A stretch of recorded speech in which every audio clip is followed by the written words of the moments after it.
नमस्कार मंडळी. आजची प्रसन्न सकाळ. बाहेर येऊन निसर्गाचं दर्शन घेतलं, नमस्कार केला. सकाळी सकाळी ट्रेलवर चालण्यासाठी निघाले.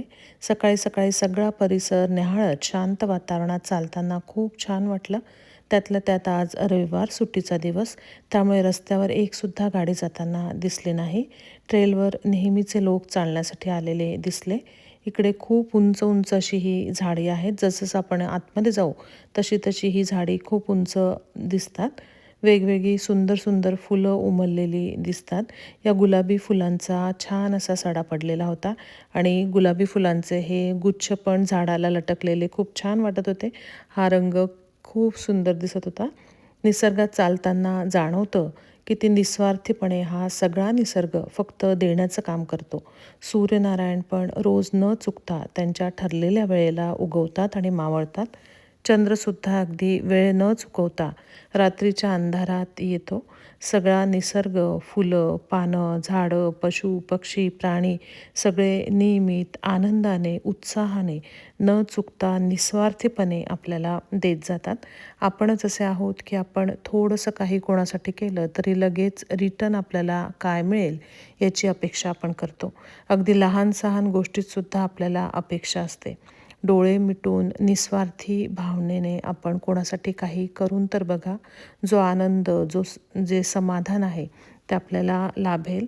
त्याची सर दुसऱ्या कशाला येणार नाही. फिरता फिरता अजून एक गोष्ट जाणवली. जसे लहान मोठे झाडं, रोपं, वेली इथे दिसतात. ऋतूनुसार त्यांच्यामध्ये बदल होताना दिसतात. तसंच मानवी जीवनाचं सुद्धा आहे. आनंदाचा एकच काळ पूर्ण आयुष्यभर आपल्याला राहणार नाही. सुख येतील, त्यानंतर दुःख येणार आहे. त्यामुळे आपण तटस्थ राहून कशाप्रकारे ह्या सगळ्या गोष्टी आपण बॅलन्स ठेवतो याला खूप महत्त्व आहे. बाबा आमचे नेहमी म्हणायचे, तुम्ही खाली जर पडले तर खचून न जाता पुन्हा उठून पुढे जा.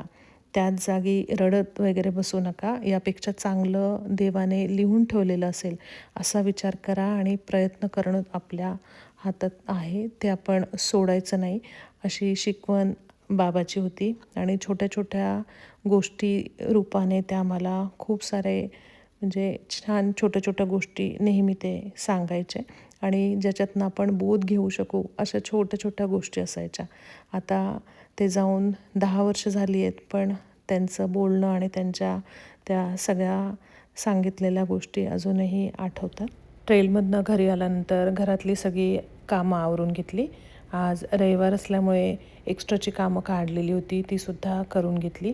त्यानंतर बागेतली फुलं तोडून आणली, शांततेत बसून देवाची पूजा केली, नित्यसेवेचं वाचन केलं. त्यानंतर चहा आणि पोहे नाश्त्यासाठी म्हणून केले आणि वरती जे कपडे होते कपडे धुवायला लावले वॉशिंग मशीनमध्ये. नंतर स्वयंपाकाची तयारी केली. रात्री आधीच मुगाची डाळ, थोडीशी उडदाची डाळ आणि थोडीशी नागली भिजत घातलेली होती. सकाळी मिक्सरमधनं वाटून घेतली. त्यामध्ये भरपूर सारी कोथिंबीर, हिरव्या मिरच्या, आलं हे घातलं. नंतर वरून तीळ घातले. अशा प्रकारे डोश्याचं हे वाटण तयार केलं. चटणी तयार केली ओल्या नारळाची. त्यावर तडका टाकण्यासाठी म्हणून तेल गरम केलं. त्याच्यामध्ये जिरे, मोहरी, हिंग घातला, लाल मिरच्या आणि कढीपत्ता घातला. हा तडका चटणीवर टाकला. एकीकडे गॅसवर तवा गरम केला. गरम गरम डोसे केले. त्यासोबत चटणी आणि मिरचीचं लोणचं असं सगळ्यांना खायला दिलं. अशा प्रकारे आजचा हा दिवस आहे. दुपारपर्यंतचा छान आनंदात, उत्साहात असा घालवलेला आहे. धन्यवाद.